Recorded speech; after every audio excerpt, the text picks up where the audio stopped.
Reed Richards, Mr. Fantastic, the super genius of the Fantastic Four. A hero, right? Well, what if I told you that beneath that smug grin and super stretchy exterior is one of the most problematic, dangerous, and yeah, I'll say it, worst superheroes in the entire Marvel universe? What's going on, Marvelites? I'm Joe. Let's pull apart the myth that is Mr. Fantastic. First things first, let's give Reed his due for a moment. The man is a genius. His intellect is off the charts, and yeah, he's been a huge part of stopping universe-ending threats. He's seen as a pillar of the superhero community, one who should represent the best of humanity. But the biggest catastrophe Reed has to face is himself. We're talking about a guy whose idea of a good decision includes betraying his best friends, locking up fellow heroes without a trial, or, as we're about to see, becoming a multiversal psychopathic killer. This isn't just a few bad days. It's a pattern. One of Reed's biggest problems is his shocking lack of empathy, especially towards the people closest to him. His marriage to Sue Storm is practically a textbook example of emotional neglect. How many times have we seen Sue frustrated, heartbroken, or just pushed to her absolute limits by Reed's obsession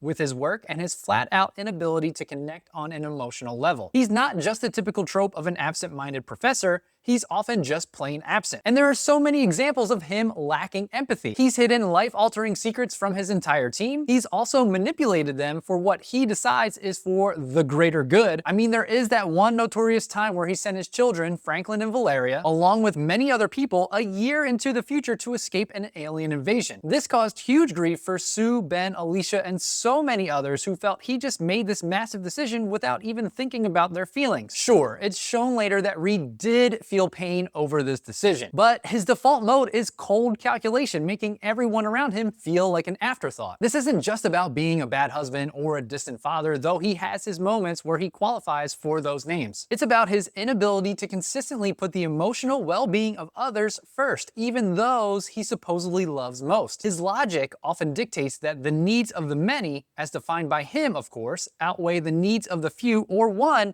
even if that one is his best friend or his wife. Alright, let's move beyond the family drama and more into Reed's globally impactful blunders. This is where questionable judgment often swerves right into outright betrayal and authoritarian tendencies. The biggest, most glaring example? Marvel's Civil War. Reed didn't just pick a side, he became one of the main architects of a system that hunted down and imprisoned his fellow heroes. He, along with Tony Stark, was key in creating the Negative Zone prison, a horrifying extra-dimensional gulag for unregistered superhumans. Some of these people were of course his friends, his allies, people who he fought alongside with, all locked away without due process, just because Reed's calculations said it was necessary. This put a significant strain on his relationship with Sue and Johnny, who sided with Captain America during this Civil War. He even cloned Thor, who was dead at the time and couldn't exactly say no, and well, unfortunately, that clone turned into a killing machine that murdered Goliath. And it's not like this is a one-off situation. Remember that time when Reed decided to save Galactus, the Devourer of Worlds? He argued that Galactus was a cosmic necessity, a force of nature, and is needed for cosmic balance. Sounds noble, maybe, at least from a galactic viewpoint. But what resulted from this? Just Galactus doing his normal world devouring that he does, putting Reed on the hook for killing innocent people on other planets. In fact, the Shi'ar even put him on trial for it, and honestly, can you blame them? Then we have the Illuminati, the secret club of Marvel's greatest minds, which of course naturally includes Reed. Now, I just can't totally blame Reed here, but he was a part of the group that made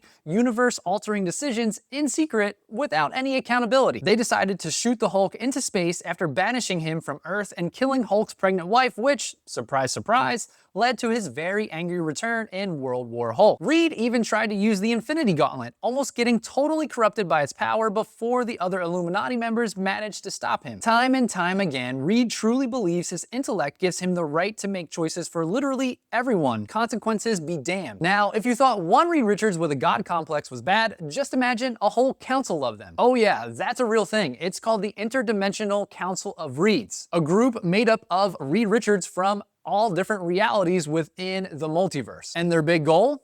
To solve everything. Sounds pretty ambitious, right? In reality, it just spotlighted Reed's most dangerous tendencies: his intellectual arrogance, his willingness to reshape entire realities, and his profound detachment from actual individual human beings. Our 616 Reed was initially drawn to them, even ditching his family for a while to join their cause. And while our Reed eventually figured out that these other versions of himself had basically sacrificed their families and any sense of morality in chasing this grand, abstract solution, the fact that he was so easily tempted really says a lot. The Council of Reeds wasn't about helping people, it was about imposing their will on the multiverse. Really, it just showed that Reed's desire to fix things can easily twist into a desire to control everything. A truly terrifying thought when that desire is backed by an intellect like his. Now we get to the ultimate exhibit in the case against Reed Richards, the Maker. If you're not familiar, the Maker is what happened to Reed Richards in the Ultimate Marvel Universe, Earth 1610. And trust me, it's horrifying. After a string of massive traumas like being rejected by Sue Storm and witnessing awful events, this Reed Richards didn't just bend,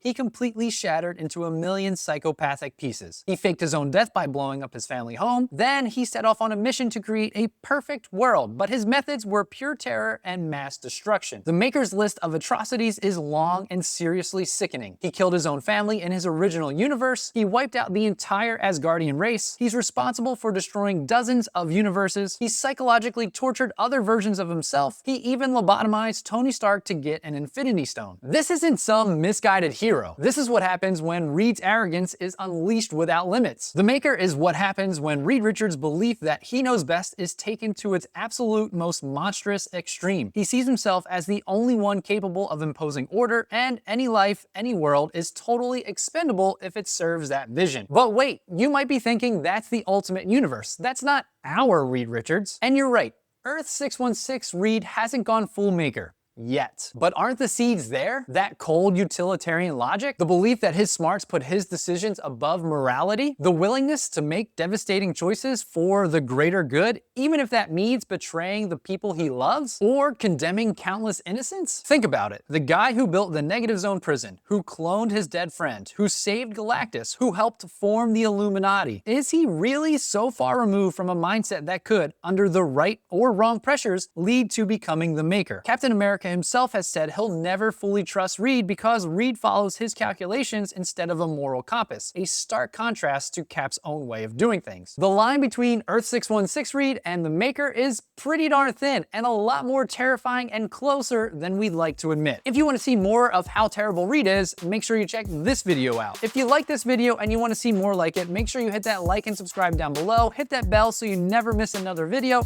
and until the next video, Excelsior.